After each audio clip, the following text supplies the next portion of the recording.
तो welcome back students. आज हम करने वाले हैं class 9 NCERT exercise 3.1 start chapter number 3 the world of numbers. आपकी नई बुक गणिता मंझारी का क्वेश्चन नंबर 1 से लेकर क्वेश्चन नंबर 4 तक इसी वीडियो में करने वाले हैं। इसलिए वीडियो को पूरा देखना, ध्यान से देखना। जो गलती आप लोग करते हो वो गलती अभी मैं इस वीडियो में आपको बताऊंगा कि आप क्या क्या गलतियां क्वेश्चन में करते हो। तो क्वेश्चन बहुत ज्यादा ईजी है, कोई ज्यादा हार्ड क्वेश्चन है नहीं। क्वेश्चन नंबर 1 से स्टार्ट करते हैं। क्वेश्चन नंबर 1 पढ़ लेते हैं पहले। क्वेश्चन नंबर 1 कह रहा है A merchant in the port city of Lothal is exchanging bags of spices for copper ingots. He receives 15 ingots for every 2 bags of spices. If he brings 12 bags of spices to the market, how many copper ingots will he leave with? ठीक है, question समझो। Question कह रहा है कि एक merchant है, एक कारोबारी है, वो एक पोर्ट सिटी में आता है। Lothal is exchange bags of spices for copper ingots. ठीक है, मतलब जब वो कॉपर इनगोट्स वो स्पाइसेस के बैग्स देता है तो उसके बदले में उसे क्या मिलता है? कॉपर इनगोट्स मिलता है। मतलब उसे तांबे की सिल्लियां मिलती हैं जब वो स्पाइसेस यानी मसाले के बैग्स देता है। तो समझ में आ गया यहाँ तक। He receive 15 ingots for every 2 bags of spices. उसे हर 2 बैग के बदले, जो मसालों के 2 बैग होते हैं उसके बदले में उसे 15 कॉपर की सिल्लियां मिलती हैं। जब वो 2 बैग देता है मार्केट के अंदर तो उसे 15 सिल्लियां मिलती हैं कॉपर की। अगर वो 12 बैग मार्केट में देगा तो अपने साथ वो कितनी कॉपर की सिल्लियां लेके जाएगा, ये आपको बताना है।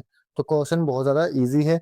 इसको शुरू करते हैं। पहले हम यहाँ पर लिखेंगे सॉल्यूशन और स्टार्ट करेंगे अपना क्वेश्चन। तो देखो, पहले हम यहाँ पर लिखेंगे of number of copper ingots he received for 2 bags। मतलब 2 बैग के लिए उसे कितनी कॉपर इनगोट्स मिलेंगी, ये बताना है। तो देखो, 2 बैग के लिए कितनी कॉपर इनगोट्स मिल रही है उसको? 15 कॉपर इनगोट्स मिल रही हैं। तो अब हम लिखेंगे इक्वल टू 15 में 15 कॉपर इनगोट्स मिली हैं। कॉपर इनगोट्स का मतलब क्या है? कॉपर की सिल्लियां मिली हैं उसे 15, 2 मसालों के बैग के बदले। हो गया पहला। ठीक है, अब दूसरा क्या है? दूसरे आएंगे हम यहाँ पर लिखेंगे number of copper ingots he received for 1 bag। तो देखो, 2 बैग के लिए उसे 15 कॉपर की सिल्लियां मिल रही थी। हमें निकालना है 1 बैग के लिए। तो हमने क्या कर दिया? 2 का आधा कर दिया 1। तो हमें यहाँ पे इसका भी हाफ करना पड़ेगा। जो इसका हाफ करेंगे तो अपॉन में 2 आएगा। यहाँ पे आपको फ्रैक्शन में 7.5 नहीं लिखना है, यहाँ पे सिर्फ आपको 15 अपॉन में 2 लिखना है, बस ये लिख के छोड़ देना है। क्लियर है यहाँ तक? यहाँ लिखेंगे हैंस क्या? हमें बताना है कि जब वो 12 बैग देगा तो उसे कितनी सिल्लियां मिलेंगी कॉपर की। तो हम लिखेंगे number of copper ingots he received for 12 bags. ठीक है, यानी 12 बैग्स के लिए उसे कितनी सिल्लियां मिलेंगी ये बताना है। देखो, 1 बैग के लिए कितनी मिल रही थी? 15 अपॉन में 2 मिल रही थी। ठीक है, इसकी हम मल्टीप्लाई कर देंगे 12 से। सिंपल 12 से मल्टीप्लाई कर देंगे तो 15 अपॉन में 2 मिल रही थी 1 बैग के लिए। तो 12 बैग के लिए कितनी मिलेंगी? तो इसको हम क्या करेंगे? 12 से इसको इंटू कर देंगे। क्लियर है? अब 2 से 12 क्लियर कैंसिल हो जाएगा। यहाँ बचेगा 6 और 15 के 6 से मल्टीप्लाई कर देंगे। 15 6 जा 90। तो 90 कॉपर इनगोट्स वो अपने साथ लेकर के जाएगा। कब? जब वो 12 बैग्स स्पाइसेस के वहां पर एक्सचेंज करेगा। समझ में आ गया? क्वेश्चन था कि व्यापारी जब 2 बैग्स स्पाइसेस के देता है तो उसे 15 इनगोट्स मिलती हैं, कॉपर की सिल्लियां मिलती हैं 15। जब वो 12 बैग देगा तो उसे कितनी सिल्लियां मिलेंगी? तो हमने क्या किया? पहले हमने लिखा यहाँ पर कि 2 बैग के बदले कितनी सिल्लियां मिलेंगी? उसे 15 सिल्लियां मिलेंगी, 15 इनगोट्स मिलेंगी। और ऐसे ही 1 बैग के बदले कितनी मिलेंगी? 15 अपॉन में 2 मिलेगी। 7.5 मत करना, सिर्फ 15 अपॉन में 2 ही लिखना। ठीक है, 15 का हाफ। ठीक है, फिर हमने लिखा कि 12 के बदले कितनी मिलेंगी, तो हमने 15 अपॉन 2 को 12 से इंटू कर दिया। इसको तुम ऐसे मान सकते हो कि यहाँ पर हमने 1 की इंटू 12 से कर दी, तो इस तरफ भी बराबर रखने के लिए हमें इंटू 12 से करना पड़ेगी। ठीक है, तो यहाँ पर 12 बैग्स हैं, यहाँ पे हमने 1 से इंटू कर दी, 12 से कर दी। तो 15 6 19 गोट्स हो गया हमारा आंसर। बस पहला क्वेश्चन आपका खत्म हो गया।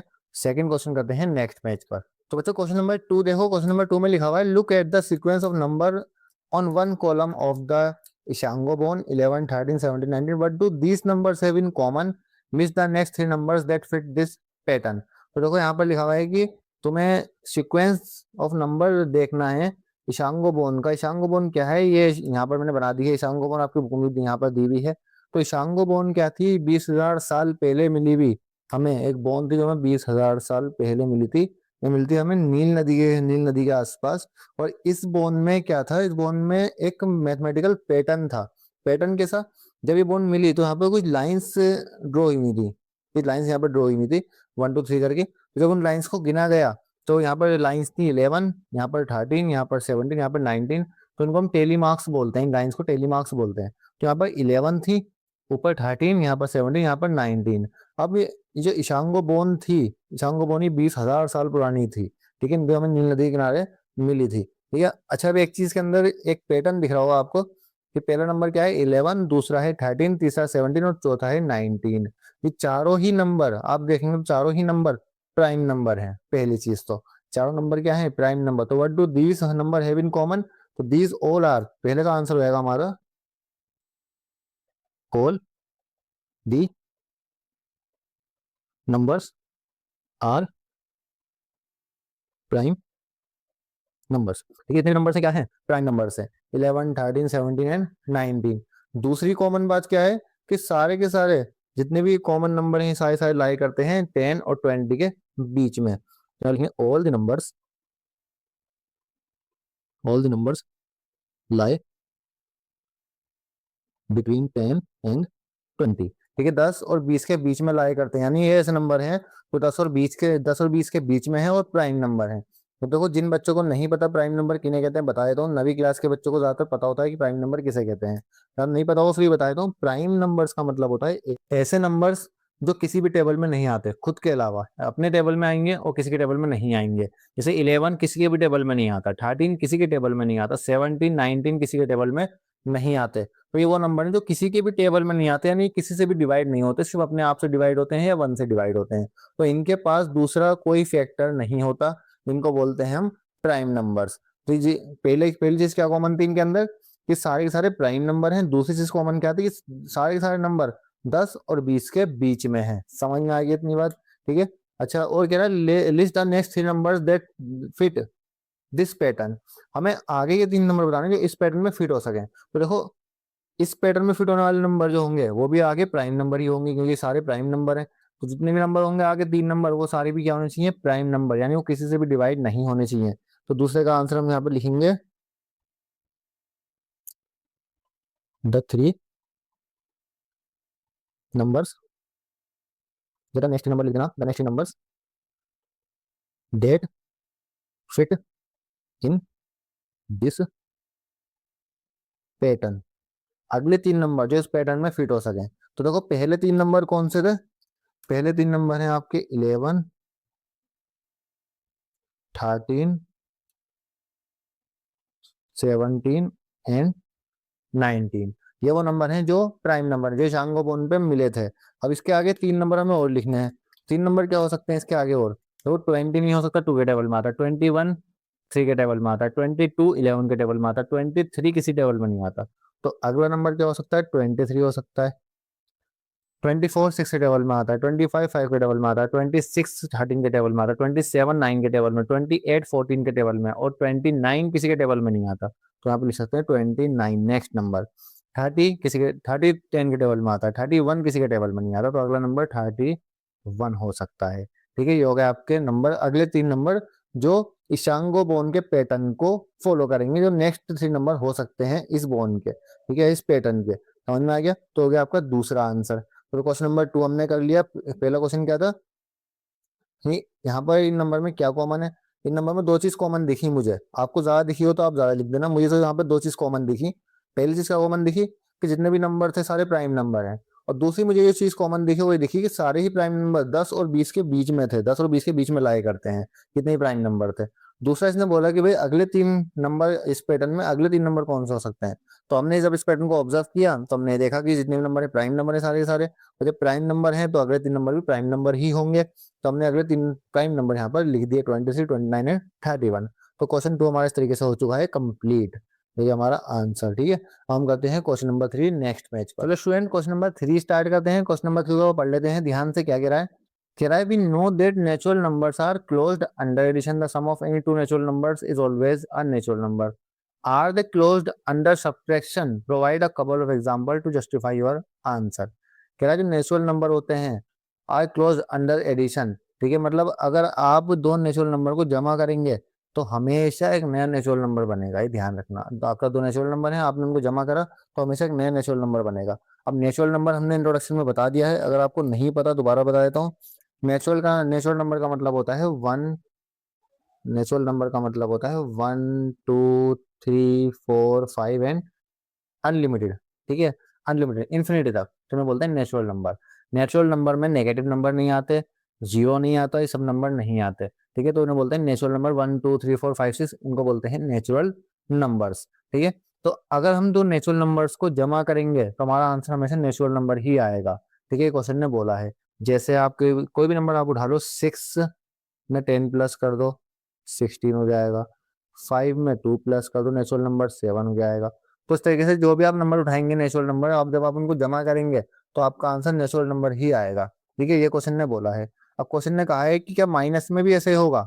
Are the close under subtraction, क्या सब्ट्रैक्शन में भी ऐसा ही होगा, क्या माइनस में भी ऐसा होगा। अगर हम दो नेचुरल नंबर उठा के माइनस करें क्या तब भी हमारा आंसर नेचुरल नंबर आएगा। चलो तो इसके लिए हम थोड़े एग्जाम्पल कर लेते हैं। कह रहा है कि provide a couple of example, आपको एग्जाम्पल देने हैं। ठीक है, 2 3 4 जो भी आप दे सकते हो एग्जाम्पल अपने आंसर को जस्टिफाई करने के लिए कि ऐसा होगा या नहीं होगा। तो देखो पहला पहला यहाँ पे क्या हो सकता है। पहले हम क्या करेंगे, पहले बड़े नंबर में से छोटे नंबर को माइनस करेंगे। ठीक, ग्रेटर में से लोअर को माइनस करेंगे। ठीक है, तो यहाँ पर हम लिखेंगे जो वहाँ ग्रेटर नंबर है, मान लो 10 है, नेचुरल नंबर है ये भी। -5 ये भी नेचुरल नंबर है। तो आपका आंसर आएगा 5 नेचुरल नंबर। 5 भी एक नेचुरल नंबर है। ठीक है, चलिए यहाँ तक तो सही है। यहाँ पर हमने क्या करा, यहाँ पर हमने ग्रेटर में से लोअर को माइनस करा तो हमारा आंसर क्या आया, हमारा आंसर आया नेचुरल नंबर। Natural number. ठीक है, यहाँ तक तो ठीक है। दूसरा पॉइंट देखते हैं इसका। अब क्या करेंगे, इसको उल्टा कर देंगे। ठीक है, देखो यहाँ प्लस में क्या होता है, जब नेचुरल नंबर को प्लस करते हो ना, चाहे छोटे में बड़ा प्लस करो या बड़े में छोटा प्लस करो, आपका आंसर नेचुरल नंबर ही आएगा हमेशा। ठीक है, बड़े में छोटा प्लस कर दो या छोटे में बड़ा प्लस कर दो, आपका आंसर नेचुरल नंबर ही आएगा। लेकिन माइनस में क्या होता है वो देख लेते हैं। जब ग्रेटर में से लोअर माइनस करा तो नेचुरल नंबर आया। अब क्या करते हैं, लोअर को पहले रख देंगे, ग्रेटर को बाद में रखेंगे। तो लोअर को हमने उठा के पहले रख दिया और ग्रेटर को हमने बाद में रखा। अब बताओ बच्चों इसका आंसर क्या आएगा, क्योंकि 6 में से 10 को माइनस करना है। 6 में से 10 माइनस हो जाएगा तो कितना बचेगा, 4 बचेगा। अब निशान किसका, बड़े नंबर का। बड़ा नंबर क्या है 10, और 10 के पास कौन सा साइन है, माइनस का साइन है। ठीक है, तो यहाँ जाएगा -4। अब क्या -4 एक नेचुरल नंबर है, बिल्कुल नहीं है, क्योंकि -4 जो होता है वो 0 से छोटा होता है। 0 छोटा, और 0 से नीचे कितनी वैल्यू है, कोई भी नेचुरल नंबर नहीं होती। इवन 1 से ऊपर वाली वैल्यू, 1 को मिला करके इंक्लूडिंग 1 से ऊपर वाली वैल्यू होती है वो नेचुरल नंबर होती है। तो -4 एक नेचुरल नंबर नहीं है। तो यहाँ पर हमने क्या कहा कि भाई हमने लोअर में से जब ग्रेटर को माइनस करा तो हमारा आंसर नेचुरल नंबर नहीं आया। ठीक है, नेचुरल नंबर नहीं आया, बल्कि क्या आया, इंटीजर आ गया। इंटीजर बोल सकते हो, या यहाँ पे मैं इंटीजर भी लिख सकता हूँ, इंटीजर बोल सकते हो, नेगेटिव नंबर बोल सकते हो। ठीक है, 2-3 वर्ड आप इसके लिए इस्तेमाल कर सकते हो। और नेगेटिव भी बोल सकते हो आप, नेगेटिव आया। ठीक है, यानी ये whole number, sorry natural number तो बिल्कुल नहीं है। ठीक है, तीसरा कर लेते हैं। तीसरा आपने क्या करा, आपने इक्वल में से इक्वल को ही माइनस कर दिया। जैसे 6 में से 6 को ही माइनस कर दिया तो कितना आ गया आपका, 0 आ गया। क्या 0 एक नेचुरल नंबर है, नहीं। 0 क्या है, 0 एक होल नंबर है। 0 एक होल नंबर है, ये नेचुरल नंबर नहीं है। तो सिर्फ एक केस में नेचुरल नंबर आएगा सब्ट्रैक्शन में, जब आप बड़े में से छोटे को माइनस करेंगे। अगर छोटे में से बड़ा माइनस कर दिया तो भी नेचुरल नंबर नहीं आएगा, नेगेटिव नंबर आएगा। अगर बराबर में से बराबर माइनस कर दिया तो होल नंबर आएगा। यानी नेचुरल नंबर आने के चांस सिर्फ एक बार है, जब आप बड़े में से छोटे नंबर को माइनस करेंगे तभी आएगा। तो हम यहाँ पे क्या लिखेंगे, तो हम यहाँ पर अपने आंसर को जस्टिफाई करने के लिए लाइन लिखेंगे, no natural numbers are not closed under subtraction, under subtraction, ये सारा दिन लिख दिया, अंडर सब्ट्रैक्शन। ठीक है, ये आपको लिखना है कि नेचुरल नंबर्स के अंदर ऐसा हमेशा नहीं होगा कि नेचुरल नंबर ही आएगा माइनस करने के बाद। ठीक है, तीन हमने केस करके दिखा दिए। पहले केस में तो नेचुरल नंबर आ गया, सेकंड में इंटीजर आ गया या नेगेटिव नंबर आ गया, और थर्ड में तो होल नंबर ही आ गया। ठीक है, यानी तीनों केस में ऐसा होना पॉसिबल नहीं है, जबकि प्लस वाले हर केस में ऐसा होना पॉसिबल है। चाहे आप बड़े में छोटा नंबर जोड़ें, छोटे में बड़ा जोड़ें, या फिर आप बराबर में बराबर जोड़ें, तो भी आपका हमेशा नेचुरल नंबर ही आएगा। ठीक है, यहाँ तक हो गया हमारा क्वेश्चन नंबर 3 हो गया कंप्लीट। कोई डाउट हो तो कमेंट बॉक्स में पूछ लेना। क्वेश्चन नंबर 4 करते हैं नेक्स्ट पेज पर। तो बच्चों क्वेश्चन नंबर 4 पढ़ लेते हैं। क्वेश्चन नंबर 4 में गिरा है, ancient Indians used the joints of their fingers to count, a practice still seen today.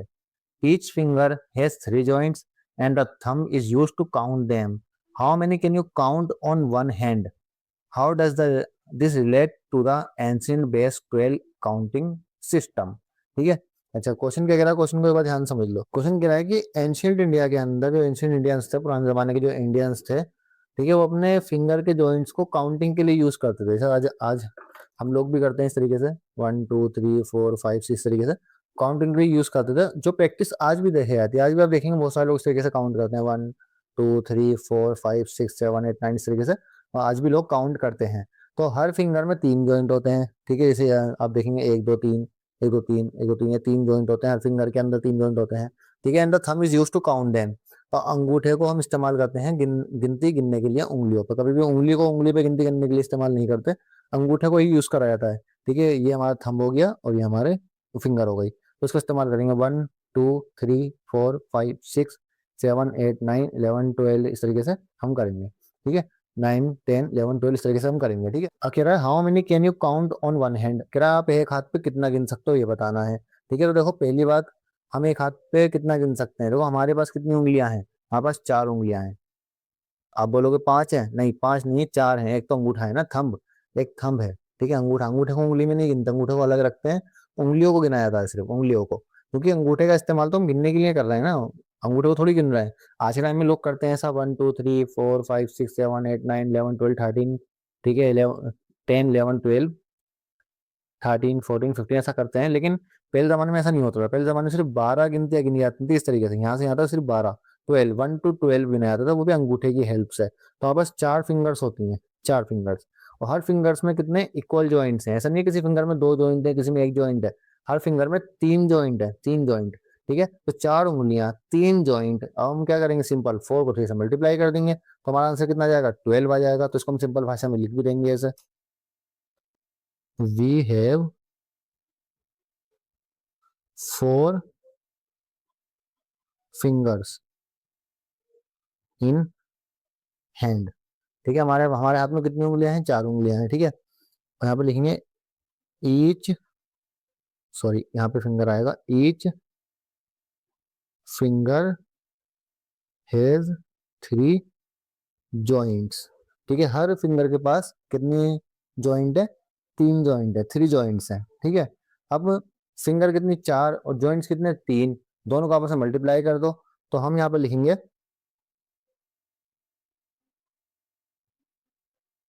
We can count on one hand equal, दो फिंगर्स कितनी थी, 4, और जॉइंट कितने हैं, 3, दोनों को मल्टीप्लाई कर दिया, आपका आ गया 12, यानी 12 तक हम काउंट कर सकते हैं अपने एक हाथ के ऊपर। देखो यहाँ पे भी दिखाया गया है। ठीक है, 1 2 3 3 काउंट, 3 काउंट। ठीक है, फिंगर कितनी, 4, 1 2 3 4 4। ठीक है, 4 फिंगर, 3 हमारे सेक्शन, 1 3 हमारे जॉइंट्स। ठीक है, और अंगूठे का इस्तेमाल हम करेंगे गिनने के लिए, तो 4 फिंगर्स इंटू 3 जॉइंट्स कितना हो गए, 12 जॉइंट्स। ठीक है, और जितने जॉइंट्स उतनी ही हम काउंटिंग कर सकते हैं, क्योंकि एक जॉइंट के बदले 1 काउंट, 2 जॉइंट के बदले 2 काउंट, 3 जॉइंट के बदले 3 काउंट, 4 जॉइंट के बदले 4 काउंट, 5 जॉइंट के बदले 5 काउंट, तो ऐसे ही 12 जॉइंट के बदले 12 काउंट। ठीक है, इसको हम काउंट नहीं करेंगे। सिंपल है, यहाँ तक समझ में आ गया आपके। अब अगला question, how does this relate to ancient base 12 counting system? ठीक है, मतलब ये पुराने जमाने के 12 काउंटिंग सिस्टम से कैसे रिलेट करता है, तो इसको आपको थोड़ा ध्यान से समझना पड़ेगा। आज के जमाने में क्या होता है, आज के ज़माने में जो बेस काउंटिंग सिस्टम है वो 10 वाला होता है। जैसे आपके पास 10 या आपके पास 10 फिंगर थंब मिला के टोटल 10 है, तो 1 2 3 4 5, तो ज़्यादातर चीज़ें आज के टाइम में जो होती हैं वो 10 के राउंड फिगर होती हैं। लेकिन पुराने ज़माने में जो आज अहमियत 10 की है, ठीक है, आप देखेंगे आज के ज़माने में ज़्यादातर सिर्फ 10 के ही राउंड फिगर होती हैं, 10 20 30 40 50 इस तरीके से। जहाँ यहाँ तक कि हमारे पास जो नोट्स होते हैं, आप देखेंगे जो करेंसी होती है हमारे पास ज़्यादातर वो भी 10 के ही मल्टीपल में होती है। 10 का नोट होगा, 20 का नोट होगा, 15 का नोट नहीं होगा, 17 का नोट नहीं होगा, 19 का नोट नहीं होगा, 24 का नोट नहीं होगा, 10 20 30, 30 का भी नहीं होता, 50 का होता है सीधा।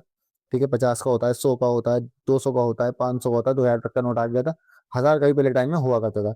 तो हमारे पास जो करेंसी नोट होते हैं वो भी 10 के मल्टीपल में होते हैं, 12 के मल्टीपल में नहीं होते। तो 10 का आज इतनी वैल्यू, इतनी अहमियत 10 को दी जाती है, लेकिन पहले के जमाने में यही वैल्यू 12 को दी जाती थी। जैसे आप देखेंगे, तो आपको आज भी चीजें देखेंगे, आप देखेंगे घड़ी में कितने नंबर होते हैं, टोटल 12 नंबर होते हैं। ठीक है, वो चीज यहीं से आई है। टोटल मंथ कितने होते हैं साल में, 12 होते हैं, वो चीज यहीं से आई है। यानी पुराने जमाने की चीज है, आज भी हम फॉलो करते हैं। ठीक है, अपने जमाने में आज भी हम फॉलो करते हैं उन चीजों को। आप देखेंगे एक दर्जन में कितने केले होते हैं, 12। एक दर्जन में कितनी चीजें होती हैं, 12 चीजें होती हैं, चाहे वो केले हो, कप हो, कुछ भी हो, 12 होती हैं। तो आज के टाइम में भी हम ये चीजें फॉलो करते हैं। भले ही आज के टाइम में 10 की जो वैल्यू है वो अपनी जगह पर है, लेकिन 12 की भी आज के टाइम में जो है अहमियत दी जाती है। यही जो आज के टाइम में 10 की वैल्यू हो, उस टाइम पर 12 की वैल्यू थी। समझ में आई है, उस टाइम 12 की वैल्यू थी। तो आज टाइम आप देखेंगे कि बेस्ट 12 काउंटिंग सिस्टम भी फॉलो करा जाता है कहीं ना कहीं। तो इसको हम कैसे लिख सकते हैं, तो बच्चों मैंने यहाँ पर जो लाइन लिखी है उसको मैं समझा देता हूँ। ये मैंने आपको बता दिया कि आज के टाइम में हम कैसे रिलेट करते हैं इसको एंशिएंट बेस्ड 12 सिस्टम को, कि आज के टाइम में भी जो हमारी चीज़ें हैं कुछ 12 से रिलेटेड है। हमारी चाहे वो घड़ी हो या हमारी हमारी वॉच हो, ठीक है, जहाँ पे 12 नंबर्स होते हैं क्लॉक पर, या हमारे मंथ्स ऑफ ईयर हो, या हमारी कोई भी डोजन हो, दर्जन हो, उसमें हम 12 का इस्तेमाल करते हैं। तो यहाँ पर आपको एक लाइन लिखनी है, ancient people use their thumbs as pointer to easily count the 12 joints on one hand because of simple method. जो पुराने जमाने के लोग थे वो अपने थंब को पॉइंटर की तरह इस्तेमाल करते थे अपनी उंगलियों पे गिनने के लिए। ठीक है, 12 जॉइंट्स थे उनकी उंगलियों पर, ठीक है, वन हैंड पर 12 जॉइंट्स थे, उनको गिनने के लिए इस्तेमाल करा करते थे। The number of 12 became the foundation of the ancient. ठीक है, इसी वजह से जो नंबर 12 था वो एक फाउंडेशन बन गया बेस 12 काउंटिंग सिस्टम का, क्योंकि उनके हाथ में 12 जॉइंट्स थे। 10 जॉइंट होते तो 10 जो है वो एक बेस सिस्टम बन जाता, 8 होते तो 8 एक बेस सिस्टम बन जाता। समझ में आ गया? तो ये हो गया हमारा question number 4 complete. Question number 1 से लेकर क्वेश्चन नंबर 4 तक हमने कर लिए हैं। कोई डाउट हो कमेंट बॉक्स में पूछ लेना। बाकी ऐसी ही और वीडियोस के लिए क्लास 9 क्लास 10 की मैथमेटिक्स की एक एक वीडियो के लिए हमारे चैनल को सब्सक्राइब करिए, लाइक करिए, वीडियो को शेयर करिए। किसी और टॉपिक वीडियो चाहिए हो तो उसके लिए भी कमेंट कर सकते हो। मिलते हैं नेक्स्ट वीडियो में एक्सरसाइज 3.2 के साथ। जब तक अपना ख्याल रखें, पढ़ते रहें और प्रैक्टिस करते रहें मैथमेटिक्स की। कोई भी डाउट हो कमेंट बॉक्स में पूछ लेना। Thank you.